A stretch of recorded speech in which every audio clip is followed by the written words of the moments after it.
alive. Oh. I must retire to my room for a moment. Gwendolyn, you will wait for me. I will wait for you as long as you're away.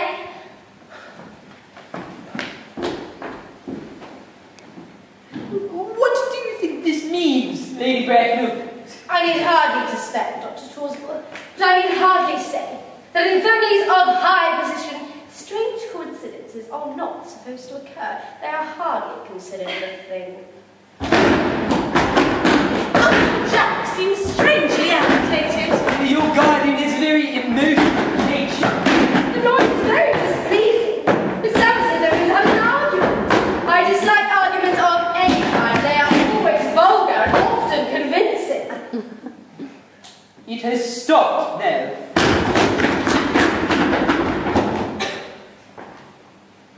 I hope he has come to some conclusion. Oh, this is terrible. I hope it lasts. Miss Prism, is this the handbag you deposited the baby in? Examine it carefully before you speak. The happiness of more than one life depends on your answer. It appears to be mine. Oh yes, here is the injury it received from the upsetting of Gow Street omnibus in younger and happier days. Here is the stain on the lining caused by the explosion of a temperance beverage, an incident which occurred at Leamington. Here on the lock of my initials, I'd forgotten that in extravagant mood I had had them placed there. The bag is undoubtedly mine. I'm delighted to have it so unexpectedly restored to me. It's been a great inconvenience being without it all these years. Miss Prism, more is restored to you than the handbag. I was the baby you placed in it. You? Yes. Mother! I am unmarried. Unmarried? I do not disagree that this is a serious blow, but who has the right to cast a stone against one who has suffered? Cannot repentance wipe out an act of folly? Why should there be one law for men and another for women? Mother, I forgive you! There is no way this is a mistake! There is the lady who can tell you who you really are. Miss Lady Bracknell! I hate to seem inquisitive, but could you kindly inform me who I am? I must say that the news I have may not altogether please you. You are the son of my poor sister, Mrs. Mulberry, and consequently, Algernon's elder brother.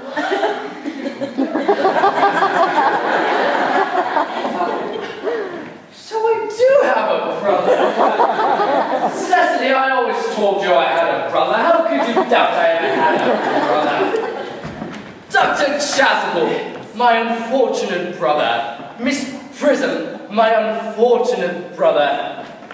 Cecily, my unfortunate brother. Gwendolyn, my unfortunate brother. Algy, you young scoundrel. You'd better treat me with more respect in the future. You have never treated me as a brother in your whole entire life. Well, not till now, of course, I admit, but I was rather out of practice. My own one! What are you? What is your Christian name? Now you have become someone else. Good heavens! I had forgotten all about that. The matter better be settled once. Lady Bracknell, at the time I was deposited in the handbag, had I already been christened? Every luxury that money could buy, including christenings, was lavished on you by your fond and doting parents. Then I was christened. That is settled. Now, what name was I given? Let me hear the worst of it. As the eldest son, you were naturally christened after your father. Yes, but what was his name? I cannot at the present moment recall what the general's Christian name was, but I have no doubt he had one. He was eccentric, I admit, but only in later years, and that was due to the Indian climate and marriage and indigestion, and other things of that kind. Algernon, do you remember our father's Christian name? My dear boy, I can't remember. We were never even on speaking terms. He died before I was a year old. His name, I suppose, would appear in the army lists, wouldn't they, Lady Bracknell?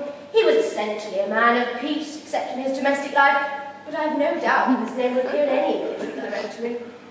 Merriman, fetch me the army list of the last 40 years. Yes, sir. I was just reading them. Thank you. These delightful documents should have been my constant study. Now, Army Generals M.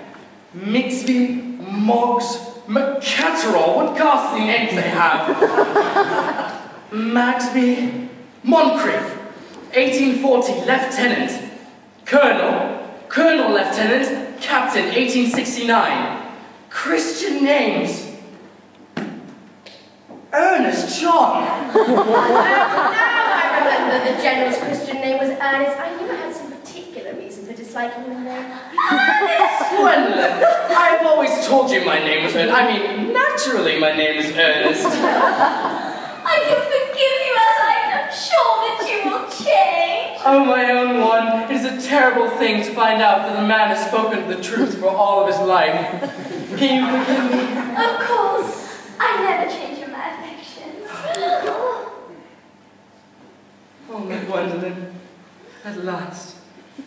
Letitia. Wait. Cecily. At last. Gwendolyn, at last. My dear nephew, you seem to be showing signs of triviality. On the contrary, Aunt Augusta, I have for the first time in my life realized the vital importance of being earnest.